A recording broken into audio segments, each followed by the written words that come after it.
বাদশাহ হারুন আর রশিদ নাম শুনছেন না? নাই শোনেন নাই? বাদশাহ হারুন আর রশিদ তার মনের মধ্যে ইচ্ছা, আমি একা একটা মসজিদ বানাবো, এই মসজিদে কোনো দান সদকা দিব না, কারো টাকা পয়সা দিব না, আমি নিজে এই মসজিদ বানাবো। রাজ্যের মধ্যে ঘোষণা দিয়ে দিছে, মসজিদ বানায় ফেলাইছে। মসজিদের মধ্যে ভরপুর মুসল্লি দেখে তার দিল শান্তি ঠান্ডা হয়ে গেছে।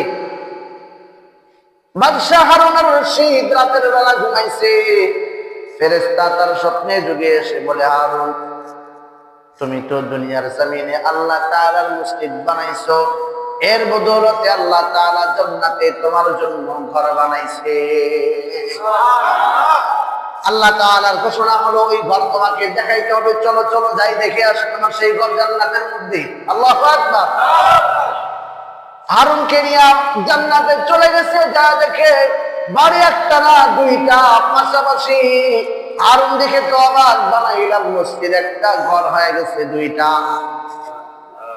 হারুন আর রশিদ ফেরেশতাদেরকে বলে তার নিজের বাড়িতে আগে ঢুকলেন জান্নাতের ভিতরে, তার বাড়িতে ঢুকে দেখার পরে বলে, চলো যাই এবার ওইটা দেখে আসি। ওই বাড়ির দরজার মধ্যে গেছে, তো দারোয়ান আটকায় দিছে, বলে এটা তো তোমার জন্য না। বলে এটা কার? বলে উপরের দিকে তাকাও, তাকায় দেখে আহমদ বিন মুসা নাম।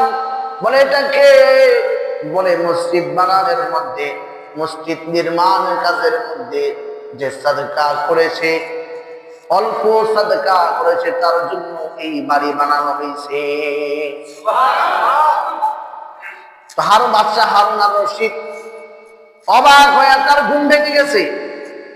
বলে আচ্ছা আমি কি দেখলাম, রাজ্যের মধ্যে আবার ঘোষণা করছে, এই তাদের মিস্ত্রিকে ডাক দাও, আমার মসজিদ বানানোর সবাইকে ডাক দিছে, তাদেরকে জিজ্ঞাসা করতেছে, তোমাদের মধ্যে কি কেউ আছে আহমদ বিন মুসা না? বলে হ্যাঁ আছি আমি।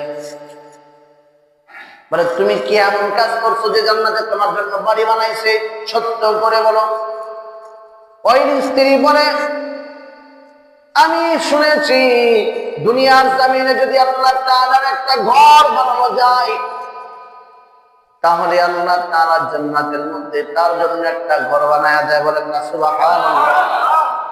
তবে আমি এই সওয়াব থেকে বঞ্চিত থাকতে চাই নাই, যার কারণে আমার বাড়িতে আমার প্রত্যেক সম্পত্তি যখন কূপ একটা খনন করেছি, সেই খনন করার সময় 3টা পাথর পেয়েছিলাম, দামি দামি পাথর।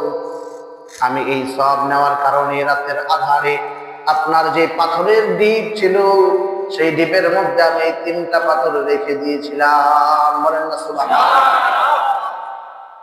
তাহলে আমাদের এই সাধারণত মসজিদগুলিতে যদি একটা ইট, একটা দুইটা ইট বা বালু সিমেন্ট রড দিয়ে যদি জান্নাতে বাড়ি পাওয়া যায়,